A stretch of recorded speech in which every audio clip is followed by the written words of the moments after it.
banyakubahwa igituma Josiane yari yakubiswe akagerera bakamugeza kure bakamuboreza igufa.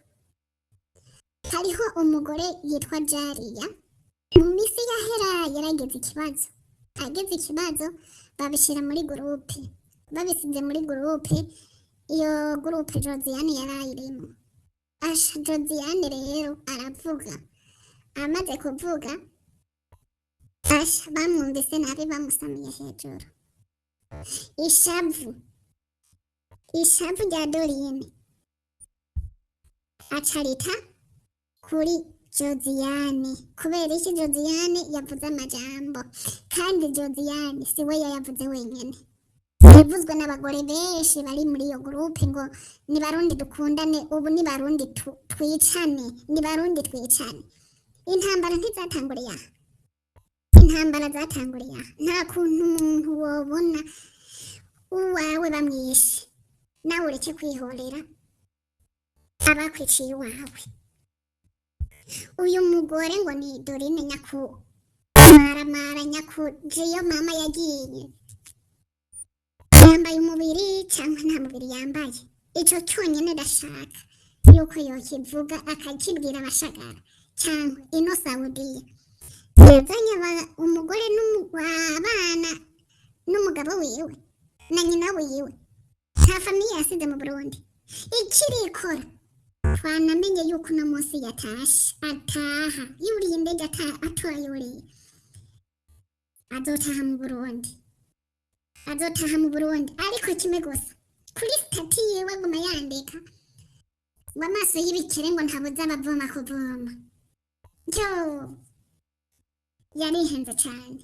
Natwebwe tugize urunani, tukagira urunani, turi abagore barenga amajana, ntabwo yotunanira. Nagira mvuge kuri Ezekiyeli, uwo mugabo yitwa Ezekiyeli. Agakara ku mwobo, azohura n'abagore bagiye Saudiya. Ari mu Burundi we yitwa Ezekiyeli, ari mu Burundi. Ubwo runani bakoze n'uwo mugore Dorine baribeshe cyane. Hajya umuntu aratururuza umuntu pore kandi atazi iyo byavuye. Ndabarusha uburozi yamanitse umuntu hejuru kuri antene, bajamwe amakomanteri ngo rugombo ngo ndabarusha uburozi ngo baramwambitse umudari. Oya, burya Dorine na Ezekiyeli bo kwambara umudari kandi wobabera ku kibi bariko barakorera abashagara bari Saudiya. Umudari wobabera. Akavideo mubona hano, akavideo mubona ni uyu Josiane. Akavideo mubona ni niwe Josiane ahanteri bwakubitwe. Aha n'igihe hari habaye zino mpari, hanyuma habaye ingorane y'ako kazi, hanyuma igipolisi cyari cyamufatiye imodokari. Hano reka ariyunguruza rero aza ngaha kuri office aho yakubitiwe na ba Dorine n'abandi nabo ba manager babo. Ari navyo biriko bibabaza abarundi n'abarundi kazi bari muri Saudi Arabia, bavuga bati si vyiza yuko baza barakubitwa kandi araba mama arabapfasoni basanzwe bafise n'imiryango yabo mu Burundi. Ati twebwe icyo twaje gukora, twaje kurondera ubuzima, twaje kurondera amafaranga, ntitwaje gukubitwa kubera ko twebwe ntituri inka, ntituri na za mayibobo, kuko mwibuke ko n'abantu baza muri Arabia Saudite kurondera ubuzima banifise gusa kurondera kugira ngo barabe ukuntu bo kugunganya imiryango yabo. Hano rero iruhande y'aka video nariko ndabereka, naguma ndabumvise intahe ntoya y'umukozi wa office nawe yemeza yuko ahubwo kuri office ku biro aha muri Arabia Saudite bakubita abantu mbere bakabagirira nabi. Reka tumwumvirize nawe mwumve ukuntu ashinga intaka navyemeza neza, apana byo guharira. Jewe ndi umukozi wa office, ndi umukozi wa company, simvuguruza kumvuga ibintu nibonera amaso ku yandi. Ushaka urwaye urakubitwa. ushaka ube nkeko ufise ibibazo bingana gute ntibigera bakumviriza baraguhonda bama bakubiswe tubona ni birebire iryo kampani ya Sayidi ikora biteye ubwoba nukuri turabinginze murabe mutugarukire abantu twarungitswe kuri kampani ya Sayidi. Abantu mwarungitswe kuri kampani ya Sayidi murakubitwa muragirirwa nabi. Hano rero nimba abantu bakinyize ko baratabaza kino ni kibazo bisaba ko abatware ba ambassadeur mu gifata mu ntoki kuko nta muntu agikubitwa kuko uwakubise umuntu wewe ntabwo ivyo avuga. Je abo twashoboye kuvuga na bose abo muri company bavuga yuko ujya mukobwa ni mu makosa yagize amanyama niki ariko solution si kumukubita kubera ko uko ni guhungabanya agateka kazina muntu bamukubitira iki murungike mu Burundi nimba akazi kamunaniye nta bindi mugabo gukubita ivyo ntibibaho. Reka dukomeze twumvirize hano ni bivugwa n'aba bakenyezi bari muri Arabia Saudite icyo ariko baravuga inyuma yo gukubita mugenzi wabo kandi vraiment bivuga babaye hano turashiramo no kwihangana gatoya. Jewe ndi umukozi wa office ndi umukozi wa company simvuga urusaku mvuga ibintu nibonera amaso ku yandi. Ushaka ubugwaye urakubitwa, ushaka ube nkeko ufise ibibazo bingana gute ntibigera bakumviriza n'umunsi n'umwe bama bakubiswe tubona ni birebire iryo kampani ya Sayidi ikora biteye ubwoba nukuri turabinginze murabe mutugarukire abantu twarungitswe kuri kampani ya Sayidi. Banyakubahwa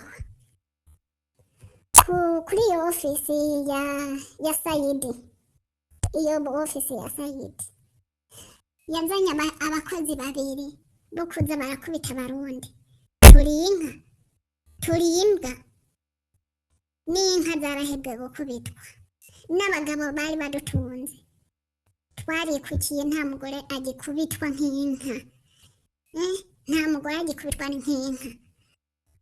Baturungitse tuje Saudiya tuje guca amahera kandi ayabo barayakuyemo ariko ubu nta jambo twebwe abakozi tugifise twarungitswe na leta.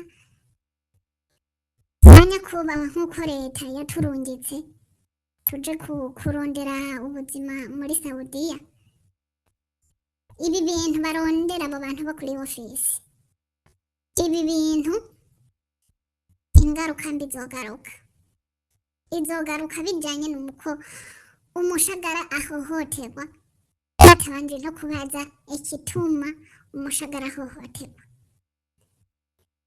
kubera nta kuntu tuzoba tuzi iwabo w'umurundi yagiriwe nabi n'uwamugiriye nabi natwe tureke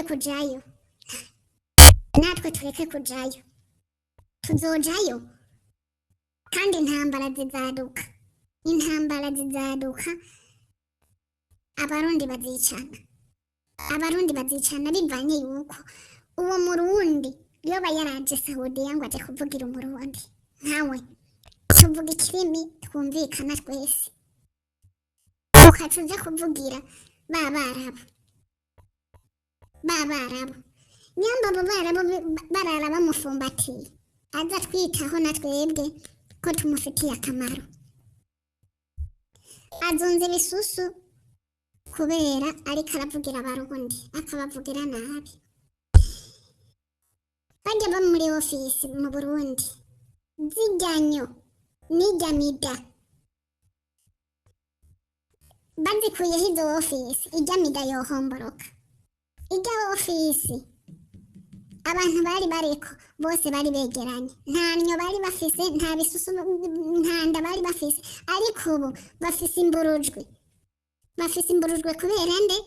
kubera twebwe twaje muri Saudiya amapasiporo yacu twayabashiriye bakadukorera ibyacu tukaza nabo bakaronka amahera ariko ubu hagaze yuko badufata neza badufata nabi nibadufate nabi ariko ibi bintu turabyiyamirije kandi turabyashe twebwe abashagara bo muri Saudiya turabyase nyambara ukugorwa.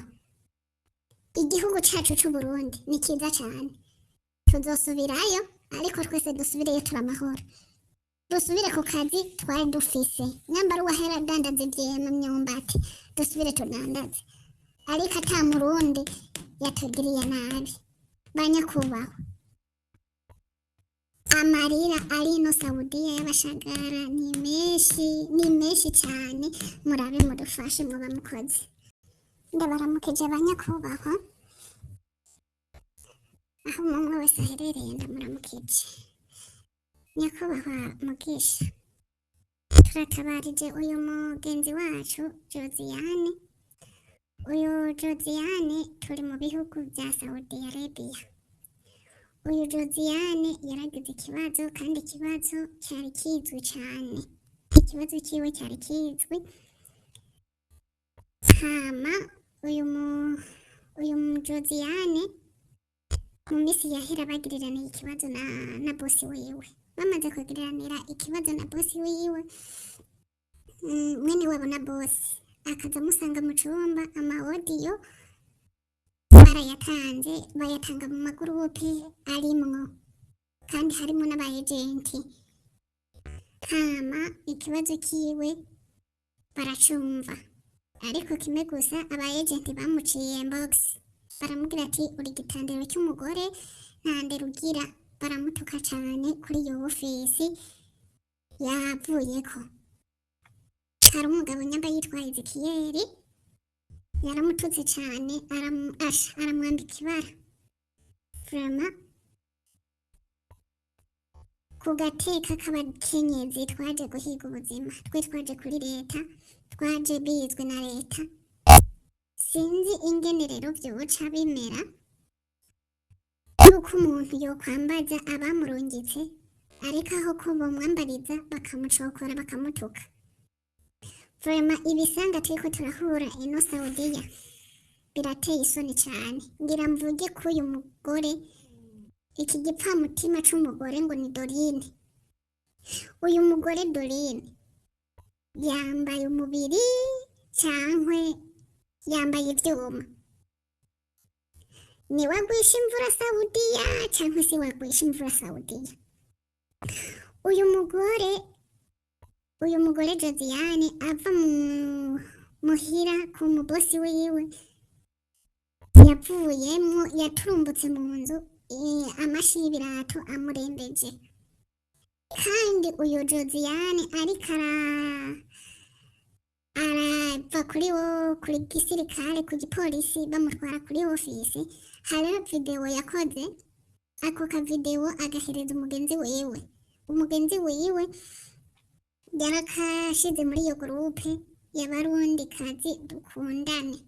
Iyo gurupe rero ntabwo ari barundi kazi dukundane, iyo gurupe ubu ni barundi twica abantu, kubera ntabwo boshiraho iyo barundi kazi dukundane. Umuntu yogira ikibazo agatabaza, ahubwo bakamuca inbox bakamutuka. Iyo gurupe ubu ni barundi twicane, ntabwo ari gurupe barundi kazi, ni barundi twicane. Iki kivagundi rero ngo ni Dorine, umukobwa baramushikanye kuri ofisi. Uko tubyumva bamushikana kuri ofisi, asanga yatwaye umuntu kwa muganga. Umukobwa aratekana, Dorine ngo yaramushikiriye. Amaze kumushikira aramubwira ati karibu, wari warifuje gushika Saudi kuri ofisi? Ati karibu. Ati sawa. Ntiyamubajije ikibazo afise, yaciye Dorine ashikira mu biro. Ashikiye mu biro baramuhamagaye, bamuhamagaye bamubwira ati ifate neza. Ntavuze n'icyamuzanye n'igitumye ashika kuri ofisi, ngo ifate neza. Umukobwa yarifashe neza, baca bamubwira ati genda Dorine, genda uzane inkoni. Ese uwo ni umurundi yaje kuvugira abarundi, ava amaraso nk'ayo abandi ava cane. Uyu mukenyezi Josiane yaragize ikibazo cane. Bamaze kuzana inkoni, umukobwa yarirutse, Dorine amwirukako aramufata. Uwo ngo ni manajeri, amusimbirako n'igiti kishikishi, igitara asha, baramuhata inkoni pe, imigere, ingumu, asha gushika yaho umukobwa avuga ati jewe ivyanje birarangiye.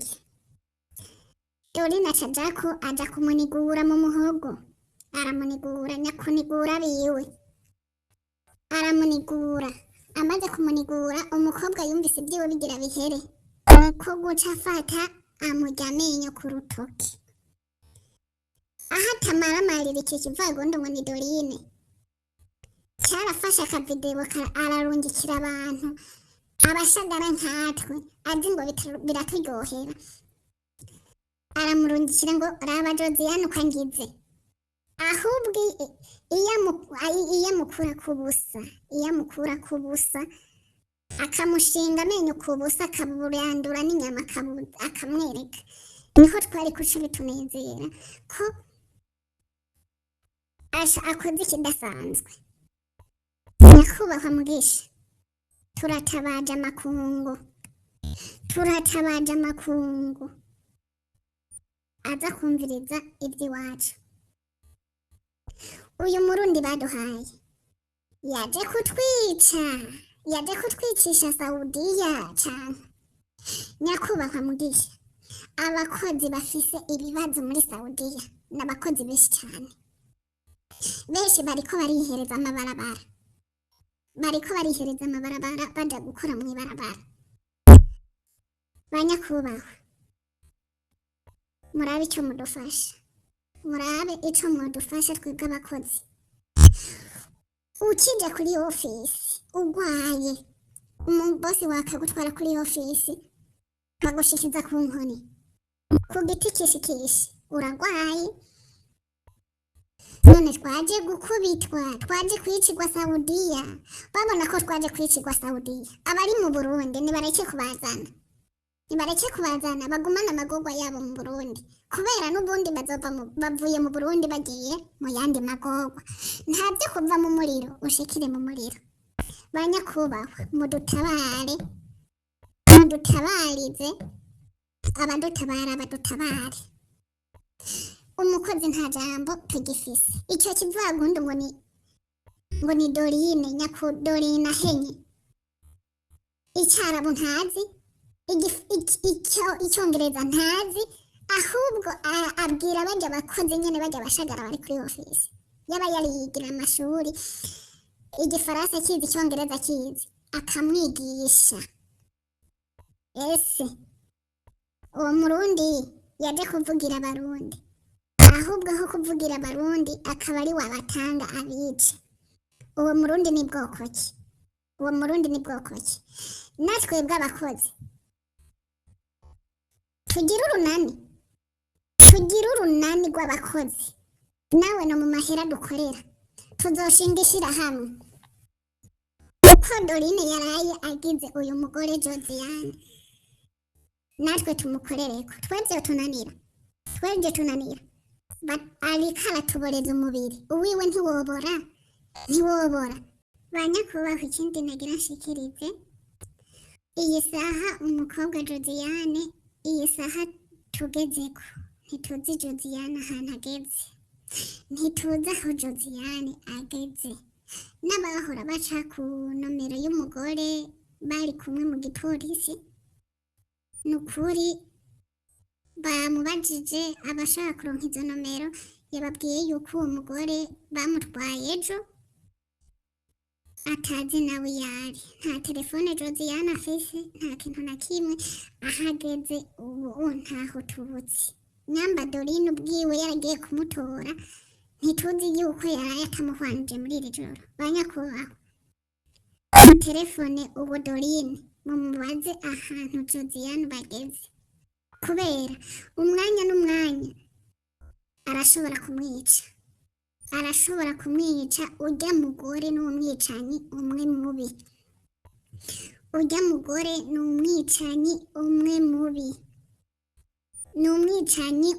mubi, nta muntu n'umwe amuvuga neza. Uyu mugore Dorine ni umwicanyi gahena.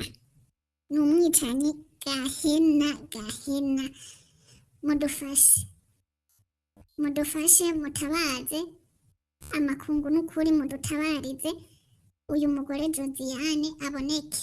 umubosi we yaramutaburije itike aramuhereza n'amahera y'umushahara wiwe, ariko bamubwiye yuko adatanze 1,600 yuko batazomukorera ibyiwe atahe. Banyakubahwa, umuntu yarakubiswe aragegwa arashika kuri bamukubise bamunugubuje amakofi migeri. Uwo muntu atanga 1,600 ca Saudiya gica kweki amuhonde kubera yamukubise cyane. Banyakubahwa, murabe mugire inguvu mu telefone ubonye nyakufata abaye umuntu ngo ni Dorine, mumubaze aho Dorine ageze, mumubaze aho uwo mushagara ageze. Nayo ubundi ho Josiane amakuru yadushikiriye akirishika muri ofisi, bakimukubita bakaca bajya kumuta mu ishyamba. Dorine nyakumaramara yavuze yuko bamutwaye mu bitaro by'abasazi, nyagusanane imvi ku mutwe, nyakwambara ubusa mw'ibarabara, ata muntu n'umwe afise amutora, akaza kuvuga ngo niwe yasaze ahubwo ari we yasaze. Banyakubahwa, mudufashe uyu mugore twumve n'ijwi ryiwe ahageze ubu, kubera nta cyizere dufise nk'abashagara yuko Josiane yoba agihari. Uwo mwicanyi ngo ni Dorine yoba yarayamuhwanije, mudufashe mu telefone wa Dorine, inomero ziwe turazifise, hama dutange inomero ziwe mumurondere mumubaze iyo ari. Uyu rero akaba ni umukenyezi ari muri Arabia Saudite, nawe ariko avuga kuri ibi byashikiye mugenzi wabo, umwe mu bababajwe canke mu bababajwe n'ibyashikiye umwe muri bagenzi babo basanzwe basangiye ofisi yabarungise gukora mu bihugu by'Abarabu. Iyi ni imyidogo yabo, bavuga bati ibintu byumvikana, bora bukundi kuntu bikora mu gapana ko baza baradukubita. Nababwiye neza ko je maze kuvugana no ku ruhande rwa ofisi, bobo ntibavyemera, mugabo bavuga yuko uyu bakubise Josiane ngo asanzwe ari umunyamanyanga. Hano imbere gatoya ndashaka ndabumvishe uyundi mu bakorera ngaha kuri ofisi yagerageje kuvuga asa nk'ubudefanda bano, ariko wewe n'umukozi waho ivyo yavuze amakuru mfise nuko yabitegetswe n'abanyene bo ku biroti. Vuga audio nawe ushire muri groupe uvuge neza ko twebwe atakibi dukorera abakozi, tutabakubita. Reka twumve nawe uko yabivuze. Hama ibyo navyo vuga ngo manager niyo bariko barabaza umukozi catumye ava ku kazi, nta n'umunsi n'umwe yigira habare. Nayo twari turi muri ofisi kandi turamaze igihe, nta n'umunsi n'umwe manager yigira bahari ariko arabaza umuntu ikibazo camukuye kwa boss, gishikirizwa n'ubu bamutwara. Nukuri ntamubeshere, n'isura yiwe ntayazi, ndazi n'uwo manager ubwo naje ndamaze igihe nawe nzi. Murumva ko ariko aravugira rero umuntu ubu n'uri kuri office ariko aravugira witwa manager, ni hasanzwe ari ariko avugira ubu wita manager yafatanije na Dorine gukubita uyu Josiane. Ariko rero bino birabeshuzwa n'umwe mu bari kumwe kuri office yaduhaye ijwi mugo wadusaba ko turihindura kumva z'umutekano kugira ngo bamumenye. Reka ndabubishe nako yavuze ngo ndi umukozi wa ofisi, ndi umukozi wa kampani, simvuga urusaku, mvuga ibintu nibonera amaso ku yandi. Ushaka ubugwaye urakubitwa,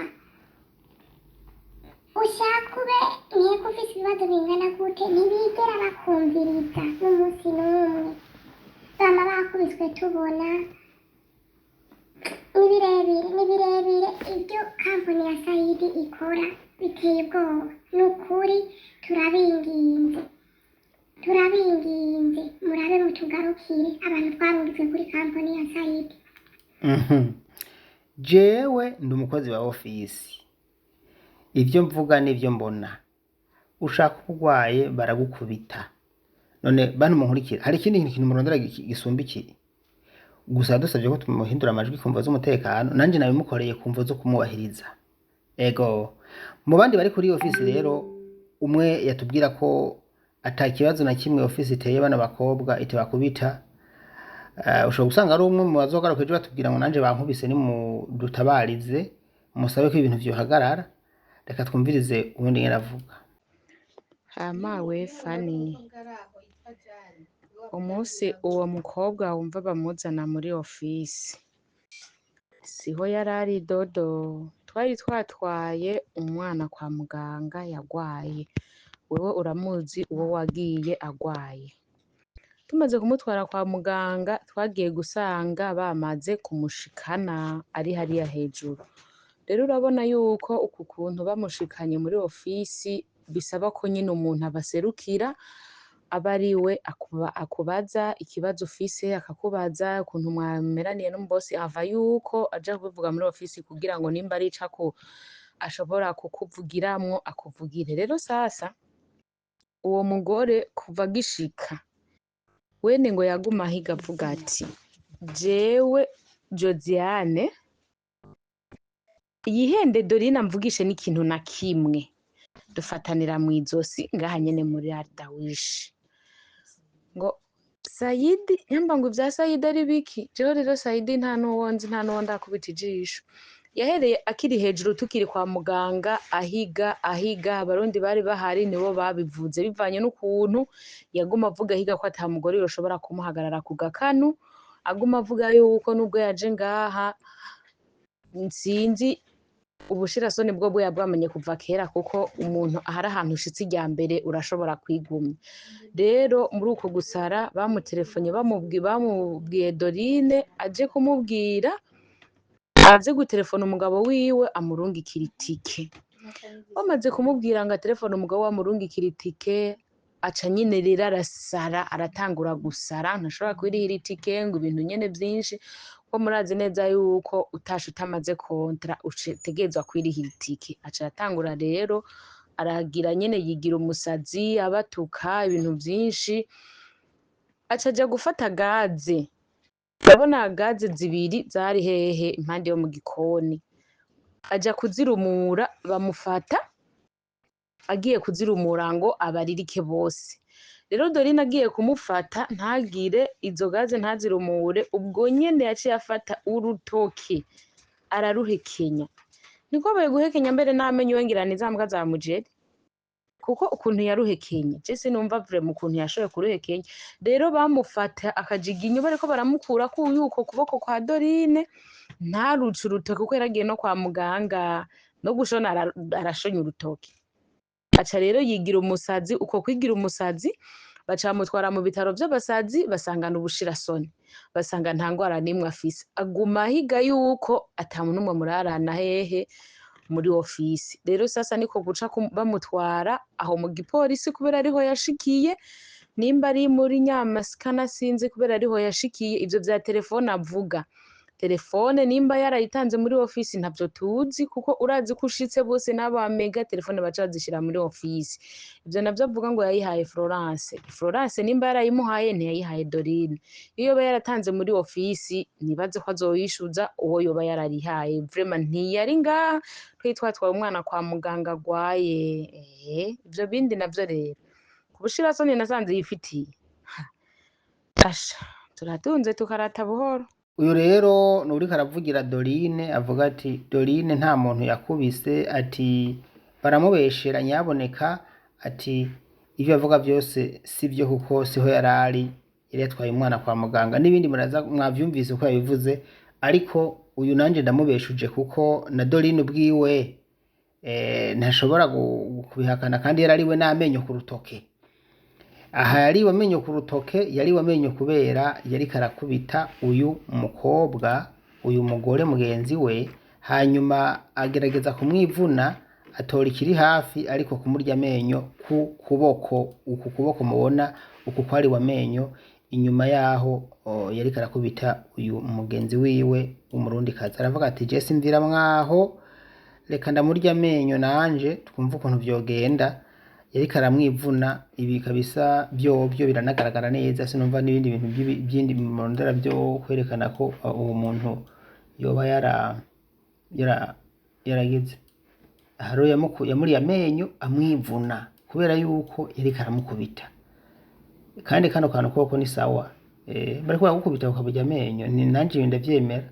None si kwivuna, erega ntibariko baragusiga amavuta, muzoze murabarya amenyo nyene, agukubita umurya amenyo canke umukora n'ibindi bisumba ivyo, kuko n'abantu bariko baragusiga amavuta. Kuko ndemeza ko atamuntu woza kurya amenyo, yoza kurya amenyo umuntu ataca ariko aramugirira.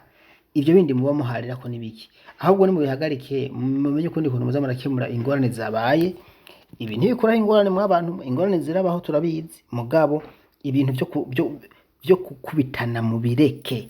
Nuko rero twerekeza ku musozo mu ntumbero yo kurangiza kino kiganiro, reka duce tubumvisha ayandi majwi y'abarundikazi n'amajwi acanze, ariko nayo nyene nahinduye kuvuza umutekano, aho bose bagaruka kuri iyi myidogo bavuga ko badashaka ko baza barakubitwa, ati nibarabe kundi kuntu babahana niba bakoze ikosa, mugabo ivyo kubakubita nk'abana babireke.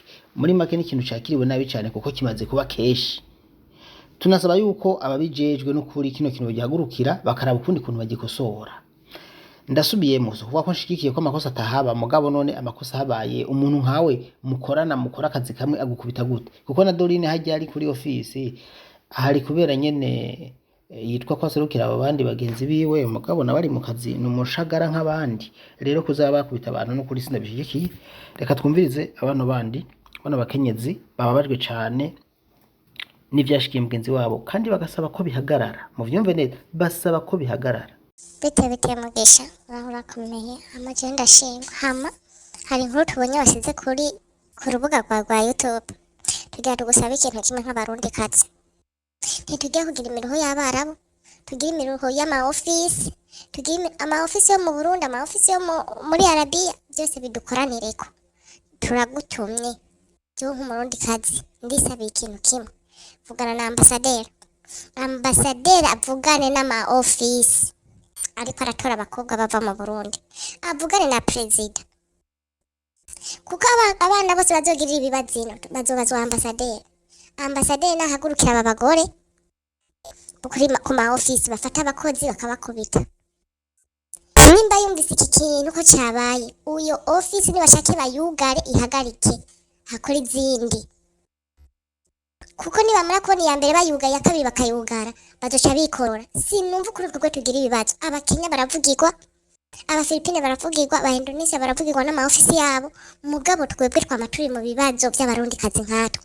Turingiza ambasaderi arabica dukorera, turafukamye imbere yiwe n'umuvyeyi, arazi umuruho dugira, ukaca ufata umurundi kazi nkawe ukamukubita gushaka muviza amaraso, wa muntu ukacamo mureka yidegemvya ntari no mu gihugu ciwe, uwakwiye gufunga uwo guherayo.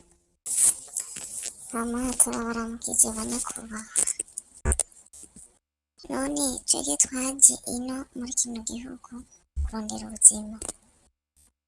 Sinzi tumaze gushika tugira ibibazo duhura navyo mu kazi, bamaze kudushikana kuri ofisi yaturungitse ino, aho kugira batumvirize bakadukubita. Baraforomye n'abahungu badukubita. Sinzi ko ari kiroberi FD Tabara, sinzi ko ari kiroberi cyandi, sinzi ico kiroberi cyarico, baba bariko baraforoma bakadukubita gushikaho umuntu ava amaraso mazuru n'urufuro rukagira rukava mu kanwa. Nuko ivyo bintu turavyiyamirije.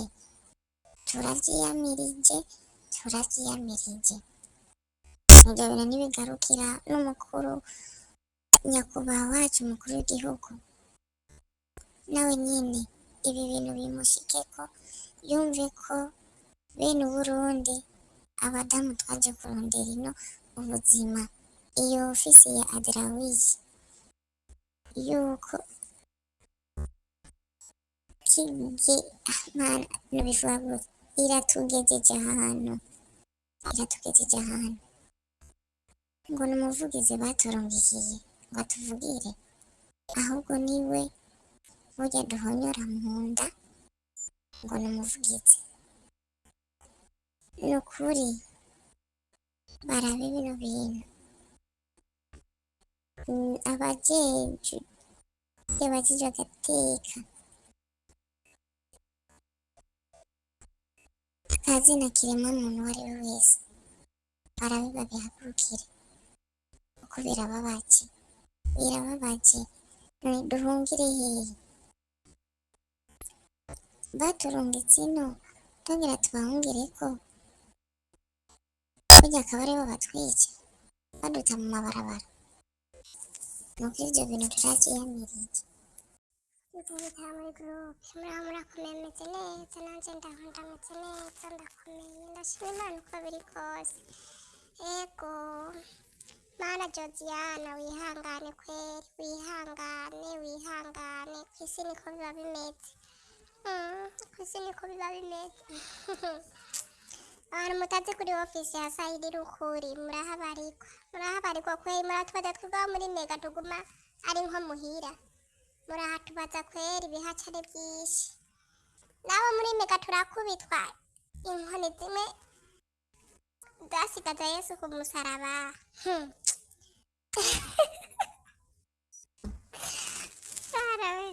ihatarewe aho nyene ko byari byagenze ukakaja no mw'ibarabara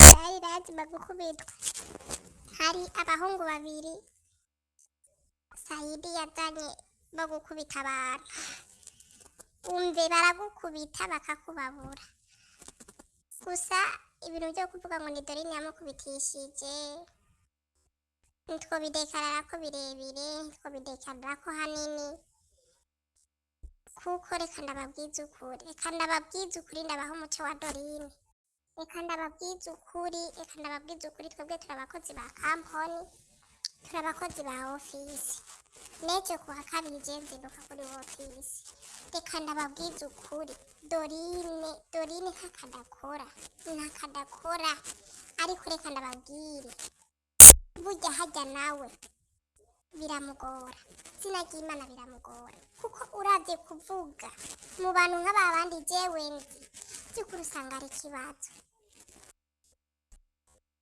ivyo bintu vyo kuvuga ngo ni Dorine yaba yaramukubitishije n'ibindi ndakubwije ukuri jewe ko mw'iyo minsi nagiye kuri ofisi nagiye gukora mu nzu iyo nzu irananira pe ndavuga ataha arabavye inzu ndayikoramo iminsi 4 etaje igeretse 3 agaca aza arayisubirishamwo 3 ku munsi namubwira ati je n'umukozi wa kampani muta kandi sindi jidite maze umwaka n'amezi Saudi subiza kuri maktaba aranka kunsubiza kuri ofisi ararahira namubwira ati jewe ubuzima bwo gukoropa inzu igeretse 3 ndayikoropa 3 ku munsi Usho.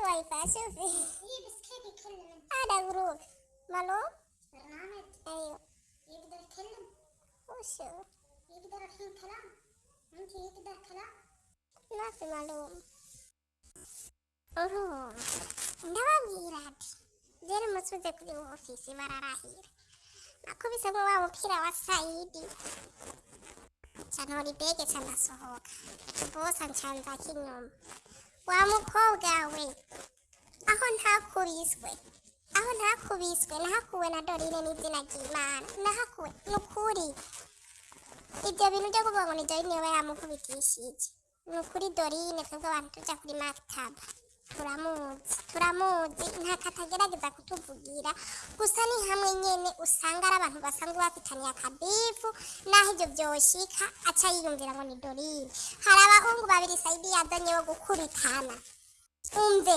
je bari bantoye mw'izosi Dorine agashika ababwira ati ikibazo cy'uyu mukobwa dusanzwe tukizi twagerageje turabwira mabuja wiwe amuzane yarahiye nta kumwe yari kwitabariza no gufungura ntiyafungura bambwiye ngo muri Saudi yatanze ari hari ntazogira umukobwa asubira kuza avuga ikibazo cyo kudafungura bari bankubise nukuri ibyo bintu rero byo kuvuga ngo ni Dorine yamukubitishije sinshobora kubiharira kuko ntabyonzi kandi sinshobora kubyemeza kuko ntabyonzi icyo nababwira cyo babigende ko buhoro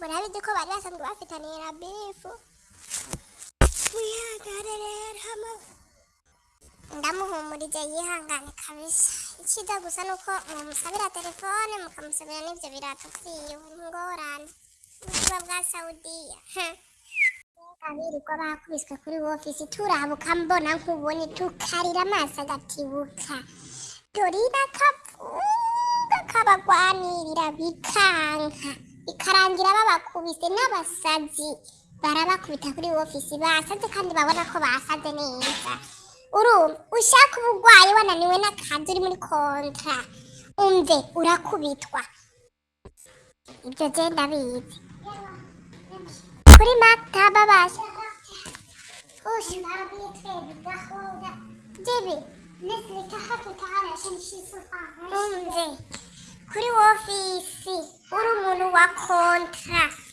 ukagaruka kuri ofisi yaje murakubitwa ikivuzwe ko bavuze ukishyura ubugomba jewe kuri ofisi ndahazi murabizi ko ari nko muhira ibi bintu rero mubigende mu buhoro buhoro bana ba mama ndabahanuye mubigende mu buhoro buhoro kuko ntawomenya umugani warira tama kijwi ry'umwe rikamuwusohora aya numbaza uko bawuciye murabizi ko bari basanzwe banafitaniye n'akabifu n'ukuri umve ndababwire n'abagore benshi bamwe bakubiswe kuri ofisi yo muri kontra umve na bosi wiwe ubwiwe arafise no kumukubitisha ari bosi wiwe cyangwa na buja rero mubigende ko buhoro buhoro n'ukuri mana jesi niyumvira ko Dorine sinshobora kumushinja icyaha kandi sinshobora kubimwagiriza ariko siniyumvira ko Dorine ashobora kuba yobwira abantu ati kubita yobihera hehe n'ukuri naho baba bafitaniye ibifu ingana nka yayindi hama ndabaramukije cyane amahoro y'Imana bane namwe mwese ego hama nagomba nshikirize kw'iki kintu cy'uyu mudamu Fororasi yaraye akubitwe muri ofisi mu by'ukuri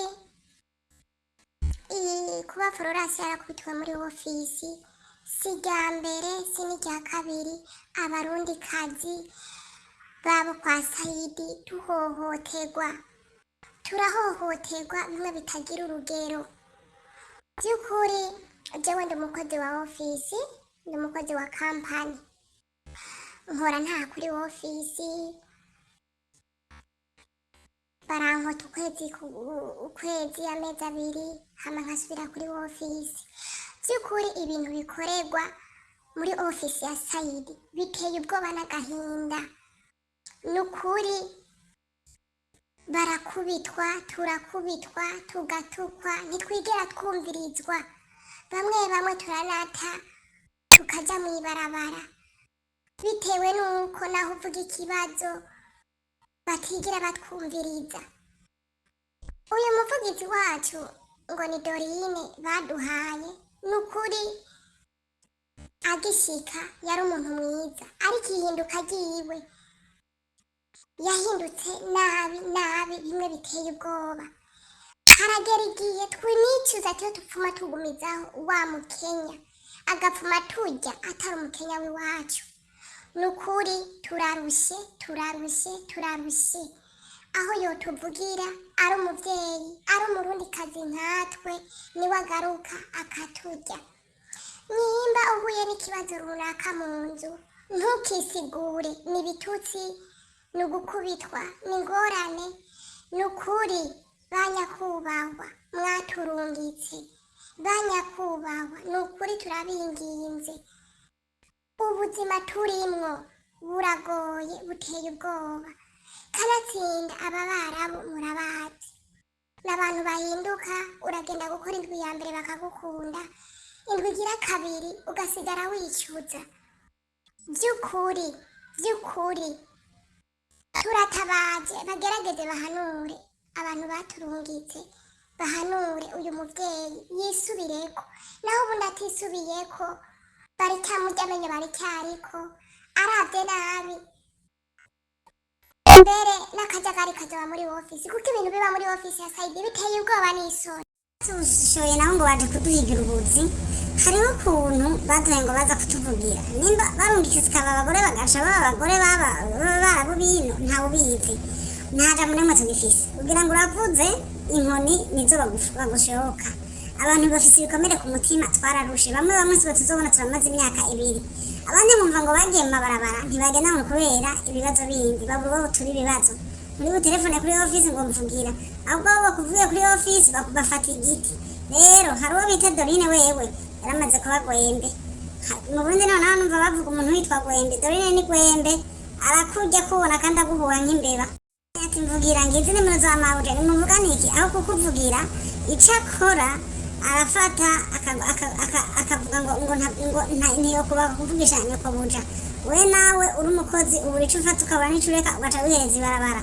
wamara kwihereza ibarabara bagaca bavuga ngo ujanye n'ubusambanyi mu ibarabara ntibamenye ko ari bikomeye dufise ku mutima tutagira abatuvugira ubu turarushe bamwe hari abadukorera mu misozi tubone tukivuga twarumiwe kubwira nke niyo womokera nturi muje muri rya shamba n'ibibazo twebwe dusaba leta yaturungitse ko yo duha agateka apana kuvuga ngo ducira inzira kandi itadukurikirana ntabwo tubonekera dukurikiranako oya jewe ikintu nifuza nk'umumama ari ngaha muri Saudiya ndafise umubabaro kubona leta iturungika ikaduha abazoza kudukurikirana wagira ikibazo ukabura n'umwe guserukira eheraba umukozi wino aragwara ntagira ijambo umukozi wino baramuhasa umuntu ntagira ijambo umukozi wino aravuga ati mbanye nabi na mabuja ntagira ijambo kubera iki na leta yino ntishobora kwiyumvira yuko abarundi batubona nk'umwavu nta munsi n'umwe ndumva leta yahanye umusaudiya ariko arakorera icyaha umurundi umukozi wiwe nta munsi n'umwe ndumva umuntu wino muri Saudiya yarose igihano c'uko yafashe nabi umukozi ndababajwe no kubona tudafise uwuduserukira kandi twitwa ngo twarungitswe na leta yacu ntitwiyumvira yuko ibaza twarungitse abakozi bafise ijambo turiyumvira ko turi inyamaswa baje kugurisha abagabo bacu bafanya agahinda natwe tugafana agahinda tugakubita amaso kuri ba bana twasiga tukumva umutima wacu ugomba kuducamo none leta y'Uburundi yatuzanye ngaha muri Saudiya yaratugurishije turakeneye ko n'abagabo bacu bagaruka bakabaza leta ko yadushoye nuko yaturungitse kurondera ubuzima by'ukuri turabazwa no kuvuga ngo dufise abatuvugira wagira ikibazo uri muri iyo nzu bashaka kuri iyo ofisi bakagukubita inkoni z'insinga amafera beto n'ibindi ibyo rero biramaze kudutuntuza cyane kuko ntidufise abatuvugira ntidufise abaduserukira mu bisanzwe ubundi bwobwo kubera iyi Saudiya ni nini baba bakwiye kugira umuntu aserukira abarundi w'ijambo apana aba bagore baza batanze ibiturire ngo baje guserukira abarundi bakitangira ibiturire mw'ayo ma ofisi bagaca baje kwidibamira no kuza barumviriza bitwengera twebwe turarusha abantu bari no muri Saudiya twabuze ikituvugira twabuze icefo ca ruguru naco abantu bari muri iki gihugu ushima dufise ingorane baranka umuntu tubona uko hariho abagabo bafise amatelefone hari abantu ngira ngo kuva bashika ino batazwi nuko bakibaho bivanye no kubera ata amatelefone bafise mbega kubera iki ofisi nibwo tuba abantu benshi idashobora gufata ukwezi kose canke amezi 2 iriko iratelefona abo dukorera ibabaza uko tubanye mu buzi mbega umukozi iyo yatanze umukozi birakeneye ko usubira inyuma ukabaza ati mbega uwo mukozi twagwaye ameze gute bimeze gute nta n'umunsi n'umwe ofisi yigera ikurikirana umukozi ngo ibaze ati umukozi afise ibibazo ibihinya kubera ko ofisi izunguruka yakira amapasiporo itozunguruka ivuga ati reka dufate umunsi turondere abakozi twarungitse nibwo twuba 500 bafise amatelefone menshi bakavuga ati reka tuvugishe ababosi babo twatanze kuba abakozi kugira twumva ko atakibazo kiri muri bo mbere wanashima bakabwira n'ababosi bacu ati duha umukozi tumubaze ibibazo afise bitewe no kuyo ati naho bocisha ku telefone y'abamabuja ariko ivyo ntabwo bigera bagira aho niho twaburiye ikiduserukira turiyamirije uwo barungitse ngo aje gushigikira kuvugira abarundi bari muri Saudiya avuye mu ishami gitwara Dawici nimba Dawici kubera Mariya ari umwarabu asangiye idini n'aba barabu kugira batunyonge neza batumare dusige abana bacu kungoye iyo muntu yitwa Dorine turamuyamirije turasuye turamuyamiriza kubera iki ibyo ariko arakorera abarundi bari muri Saudiya. Dorine uwo mubaza ati mbega mumaze kuvugana na ba mabuja bangahe kuba bagutuye ibibazo muze azabaha amawodi bavuganye na ba mabuja. Turamuyamirije rero cyangwa mudakeneye ko igihe azoshika ku kibuga c'indege bazomurya inyama nk'uko natwe ariko araturya inyama. Twebwe twaje ino mu mahanga bakwiye kutwitaho kandi bakadukunda. Ati kubera iki ofisi igitangura abantu bose ba agenti bari hajya guhera kuri Ezekiel, Feredina, Asiya mu Kenya zari nk'imbwa zimoye nta kintu na kimwe bari bonze wamenga barara ku munyu. None ubu baribonye buno n'ubu batelefona bakwitavye hewe gaye mu kaba kigongwe turi muri ofisi twarakubitwa ukibaza none jewe ndi umugore w'umugabo canke nta mugabo mfise, ukibaza je nazanye pasiporo canke nta pasiporo nazanye, ukiyumvira ariko ubu basigaye bafise imida y'inyo bagenda bazungagiza ntibamenye yuko bazungagiza kubera twebwe twabahaye pasiporo zacu. Na muganga ari muganga abayeho kubera abagwaye ingwara zihari bakwiye gukunda twebwe bamenyetse mu mahanga, ariko ubu ni nk'aka gashano ngo ni Dorine aka uravye kakiri mu Burundi kakidandaza za ndugu mu Burundi nta n'umuntu yari kukanywera k'amazi kageze no Saudi ibuno riravyimba Saida aramuvyimbije. Mu kurangiza kino kiganiro nagira mbanze sabe imbabazi wowe yatsitaye kumbure kuko habayemo gukoresha agashavu namwe murumva umuntu ariko aragukubita ntiwamutera amashurwe kandi ntabareka kugirira neza ku buryo uwo muvuga neza nawe aho mwagiye mwumva kumbure bakoresha agashavu bagombye gusohorera ishavu ngaha kwishene yabo nimubareke kumbure barasinzira bari babuze itiro.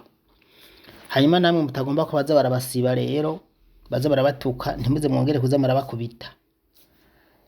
Burya iyo ntanje ntumva mwabakubise agashavu sine kabo sine bugasohora mugabo kubera ko mwabakubise ifoke dusohora ishavu ryabo, hanyuma namwe nimba mugomba ko muza murubahana muce mwiyubahiriza namwongere kubakubita. Mwakoze rero ndabashimiye mwe mwafasha kanya kumviriza iki kiganiro. Icyo nisabiye ababijejwe nuko mwofasha abakenyezi mukabavugira mugashira amategeko abarengera kuko bino vraiment tuzogerageza tubigeze kure nimwabandanya muza murabahohotera. Umuntu mukura mu Burundi kugira ngo muhindurire ubuzima ntimubukura mu Burundi kugira ngo muze kumunyikiza. Ibi byo kweri ni ibintu byumvikana neza. Urumva kuba wakuye umuntu mu Burundi ntiwocurenza ko kumugirira nabi. Kubakurayo hari abamambira ngo urumva ngo babashagurira kurondera ubuzima ngo tukabafasha ngo bagere bakagara. Ega nyine bamuhinduriye ubuzima ubuzi ko atazoguma ari wa wundi. Abwirizwa guhinduka nyine nabaka wundi muntu mugabo nawe ntuzuramukubita tuzuramuhonya. Uraze kuzana umugore ngo mukuyiwe iwabo mu rugo ukamuzana ukamugezi wawe nubwo woba nyene wamuzanye wawe kumbure yari umuntu abayabaye ngo ni kuri boss watangira kuzura mukubita umurenganya ya siko bimeze. Ibi nanje niyo mpamvu mpaguruka nkavuga wapi bafate neza murabakeneye namwe. Okay murakoze ndabashimiye cyane gose ko mwashobora kubana nanje. Je ndika Daniel Mugisha. Iyo nimero mbona isa n'icyatsi gitoto ni wanje ni WhatsApp. Hasi yaho handitse ngo Josiane atabarizwa yakubiswe ari Saudiya. Hino murabona Dorine akubita abagore ajejwe kuvugira Saudiya. Murabona nimero ya ambassadeur Embassy of Burundi in Saudi Arabia ni guteranya amajana 966 56 41 678. Wanje ni guteranya amajana 358 46 58 31 314. Daniel Mugisha muheza gikwe.